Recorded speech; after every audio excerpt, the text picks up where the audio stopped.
नमस्कार दोस्तों। आजादी के बाद जितनी भी सरकार आई है, लगभग सभी सरकार को कोर्ट ने ये बोला है कि आप यूनिफॉर्म सिविल कोड क्यों नहीं लाते हो, लेकिन कोई भी सरकार ये नहीं ला पाई है। वही बीजेपी के सरकार में भी कोर्ट ने बोला है कि आप यूनिफॉर्म सिविल कोड क्यों नहीं लाते हो, लाइए इसे।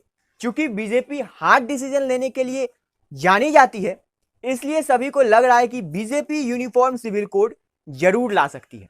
तो आखिर क्या है ये यूनिफॉर्म सिविल कोड, क्यों होता है भारत में इसकी इतनी ज्यादा आलोचना, क्यों नहीं चाहते हैं कुछ लोग कि यूनिफॉर्म सिविल कोड भारत में आए, यही सब के बारे में आज हम इस वीडियो में विस्तार से जानेंगे। तो चलिए वीडियो को स्टार्ट करते हैं।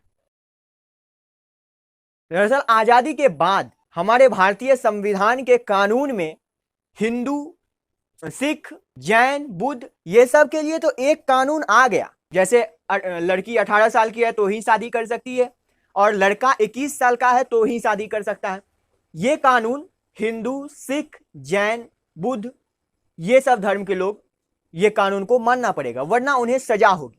लेकिन मुस्लिम, ईसाई, पारसी ये सब धर्मों को ये कानून मानने की कोई जरूरत नहीं है। उनकी अपनी एक पर्सनल लॉ है। जैसे मुस्लिम में 15 साल की लड़की शादी कर सकती है और इसके लिए कोर्ट उन्हें सजा नहीं दे सकता। वैसे ही ईसाई का भी अपना एक पर्सनल लॉ है और पारसियों का भी अपना एक पर्सनल लॉ है। देश के कानून से वो लोग नहीं चलते हैं। बस इसी कारण कोर्ट बार बार सरकार को बोलती है कि आप यूनिफॉर्म सिविल कोड लाओ, जिससे वो लोगों का जो पर्सनल लॉ है वो खत्म हो और पूरे देश में सभी धर्मों के लिए सिर्फ एक ही लॉ हो।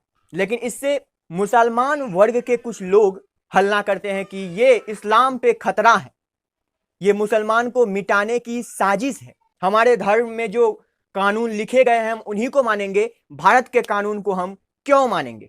तो भैया मैं आपसे यही बोलना चाहता हूं, अगर आप अपने ही धर्म के कानून को मानना चाहते हो, जो आपके किताब में लिखी हुई है वही कानून को आप मानना चाहते हो, तो आप बेशक मानो, लेकिन सभी कानून को मानो। फिर अगर मुस्लिम के कानून में तो यही है ना कि अगर कोई चोरी करे तो उसका हाथ काट दो, हाथ काट दीजिए। फिर आप कोर्ट क्यों लेके आते हैं उसे, वहीं हाथ काट दीजिए। कोई अगर कुछ गलत काम करे तो उसे फांसी नहीं, बीच चौराहे पे गर्दन काट दो, ये भी कानून मानिए ना। अगर कोई महिला गलती करे तो बीच चौराहे पे उसे पत्थर से मारो, ये भी कानून मानिए ना। कानून मानना है, सभी कानून मानिए। सिर्फ विवाह, शादी, तलाक यही सब कानून क्यों, सभी कानून को मानिए। फिर देखिए, आप अपने धर्म को मानिए, इससे कोई मना नहीं कर रहा है, लेकिन भारत के संविधान को आप नहीं मानिएगा तो फिर ये गलत है ना। हमारे धर्म, हिंदू धर्म में भी बहुत सारी गलतियां थी, हम लोगों ने उसे स्वीकार किया। जैसे बाल विवाह बहुत बड़ी गलती थी, हम लोगों ने उसे स्वीकार किया, भारत के लॉ को हमने माना। सती प्रथा बहुत ही खराब रूल था हमारे में, हमने उस गलती को माना, हमने भारत के लॉ को माना और सती प्रथा बंद हुआ। वैसे आप भी मानिए, और ये मानने से आपका कोई घाटा नहीं है। आपके धर्म की जो औरतें हैं उन्हें बहुत आराम होगा, वो परेशान रहती। आपके धर्म का जो कानून है ये आपके धर्म के मर्दों के लिए ठीक है, लेकिन औरतों के लिए बहुत ही नाइंसाफी होता है। अगर उन्हें आप तलाक दे देते हो तो फिर आप उसे कोई खर्चा नहीं देते, ये आपके लॉ में है। जबकि भारत का कानून ये कहता है अगर आप किसी को तलाक देते हो तो आपको जिंदगी भर उसे कुछ खर्चा देना पड़ेगा। लेकिन आपके कानून में नहीं है, तलाक दे दिए बस, आप अपना जिंदगी खुद जियो। अब वो लड़की कैसे जिएगी वो खुद जाने, उससे आपको कोई मतलब नहीं है। और कुछ लोगों को ये गलत फहमी है कि यूनिफॉर्म सिविल कोड आने से आरक्षण खत्म हो जाएगा। हिंदुओं में जो आरक्षण है, ओबीसी, एससी, एसटी को जो आरक्षण मिला हुआ है वो खत्म हो जाएगा। ऐसा नहीं है। यूनिफॉर्म सिविल कोड आने से हिंदुओं, सिखों और जितने भी जो पहले से ये लॉ को मानते हैं, भारत के कानून को, उसे कुछ भी नहीं उसका चेंज होने वाला है।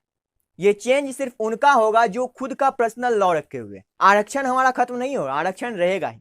हम जो लॉ को अभी मान रहे हैं ना, वही लॉ वो लोग भी तब मानने लगेंगे, उनका पर्सनल लॉ खत्म हो जाएगा, बस इतना है। सभी पूरे देश के लिए सिर्फ एक ही कानून रह जाएगा फिर। लेकिन ये लोग विरोध कर रहे हैं, और ये वही लोग विरोध कर रहे हैं जो बोलते हैं कि भारत एक सेक्युलर कंट्री है, भारत में सब मिलजुल कर रहते हैं, भारत में सभी के लिए, सभी को एक नजरिए से देखा जाए, कोई भेदभाव नहीं किया जाए। लेकिन कानून में भेदभाव किया जाए, सभी के लिए एक कानून नहीं रहा जाए। यहाँ भाई भाई का कहाँ चला गया, यहाँ भी रखिए। बार बार कोर्ट कहती है सरकार को कि आप यूनिफॉर्म सिविल कोड लाइए, और मुझे ऐसा लग रहा है कि अभी आ जाएगा। अब ये कुछ दिनों में आ जाएगा। और मीडिया में से बढ़ा चढ़ा के बोला जाता है कि यूनिफॉर्म सिविल कोड आ गया तो ये हो जाएगा वो हो जाएगा। अरे कुछ नहीं होगा, जो जैसा है वैसा ही रहेगा, कुछ नहीं होगा। जनरल को 10% आरक्षण है तो 10% आरक्षण ही रहेगा, और ओबीसी एससी एसटी को ज्यादा आरक्षण है तो वो लोग को ज्यादा आरक्षण तभी भी मिलेगा। सिर्फ फर्क इतना रहेगा कि हिंदू मुस्लिम में जो अभी अलग अलग कानून है वो एक ही हो जाएगा। मैं उम्मीद करता हूं आपको ये बात समझ आई होगी। धन्यवाद।